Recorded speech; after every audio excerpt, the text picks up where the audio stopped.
Otep à tous, bien-aimés frères et sœurs. Finalement, Joseph Kabila est rentré à Goma dans la nuit du dimanche 25 mai 2025.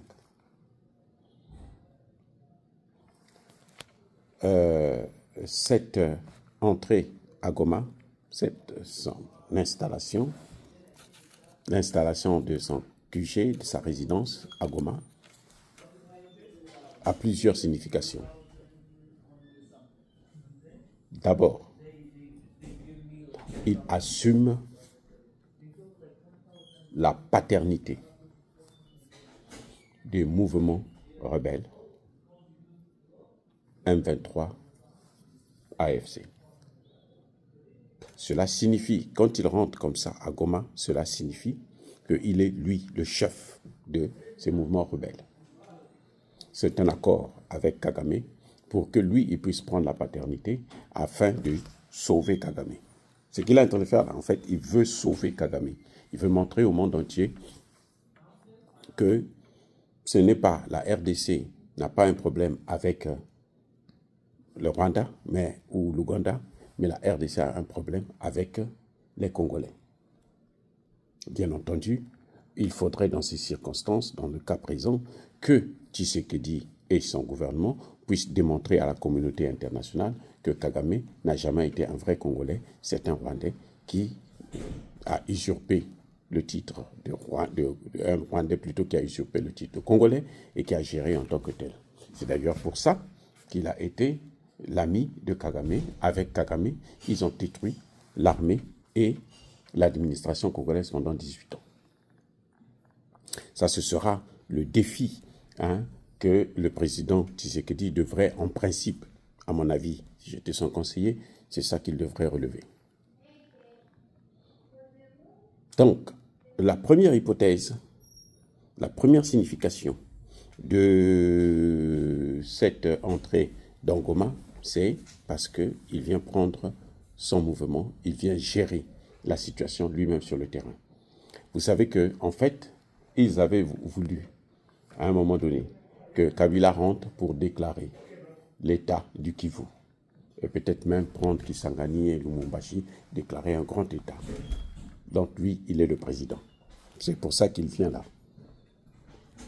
Les amis, ce n'est pas la rigolade. Vous voyez? Maintenant, il y a un autre élément qui apparaît dans cette affaire. C'est que Kabila, en faisant ça, il défie la nation congolaise. Et oui, c'est un défi.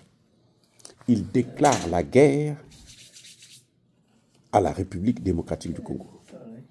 Il déclare la guerre contre le peuple congolais, qui aujourd'hui veut non seulement la justice, mais aussi la vérité. Que lui, il n'a jamais pu donner aux Congolais pendant 18 ans. Au contraire, il a caché la vérité. Il a aidé les agresseurs de la RDC à s'installer confortablement dans le pays et détruire toutes les institutions du pays. C'est pour ça qu'il critique. Vous savez, Kabila a géré la RDC avec un budget à peine de 6 milliards. Le Congo apportait à peine 6 milliards de dollars par an. Pendant 18 ans. Donc, il a pris le pays jusqu'à ce moment. Aujourd'hui, avec Tshisekedi, en 6 ans, le budget du Congo est passé donc de 6 milliards à 16 milliards. Donc, 10 milliards en plus. Le Congo est capable donc de générer 10 milliards en plus. Ça veut dire que Kabila avait volé chaque année pendant 18 ans 10 milliards de dollars. Si le Congo peut générer 16 milliards et qu'on trouve dans les caisses que 6 milliards, donc 10 milliards disparaissaient qui allaient dans le compte de Kabila. Et puis il faut bien savoir qu'en fait, si on parle de 16 milliards, c'est qu'il y a aussi les corrompus. Les gens de Kabila sont toujours là. Et certains même de Tshisekedi. Donc, il faut compter encore 1, 2, peut-être même 3 ou plus. de milliards qui sont dilapidés. Donc Kabila, c'est ça qui a enrichi. C'est là l'origine de la richesse de Kabila. C'est avec cette richesse-là qu'il veut venir, qu'il vient s'installer à Goma. Il a un problème, un grand défi, c'est qu'il devrait avoir la monnaie. Ah oui, il faut la monnaie. Et comment il va faire? Ils sont en train de fabriquer une fausse monnaie pour utiliser dans Goma. Jusqu'à quand? Vous voyez, donc c'est une situation vraiment terrible.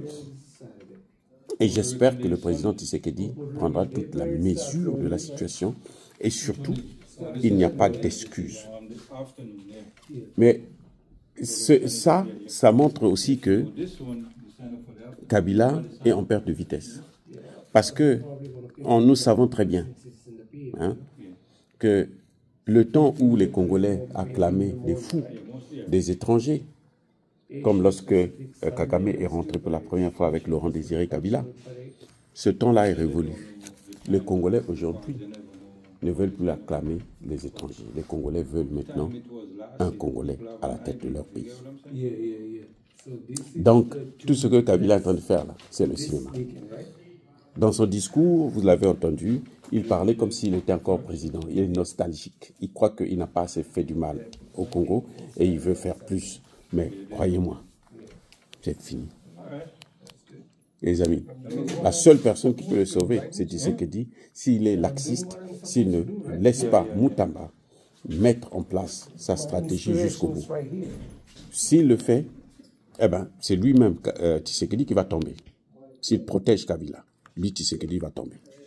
La situation actuelle, personne ne peut arrêter le peuple congolais, personne ne peut manipuler le peuple congolais, personne ne peut interdire le peuple congolais à aller vers la vérité et dans la réalité des choses. Les amis, le voyage de Kabila, l'entrée de Kabila à Goma, en fin de compte, ça ne va rien changer pour lui, ni pour le M23 ou l'AFC. Puisque tout le monde savait déjà que c'était lui qui était derrière, il est venu seulement affirmer ce qu'il était. Mais, au contraire, ça va décourager beaucoup de pays qui le soutenaient, notamment en Afrique et à l'étranger. Que voilà, en fait, le vrai fauteur de troubles.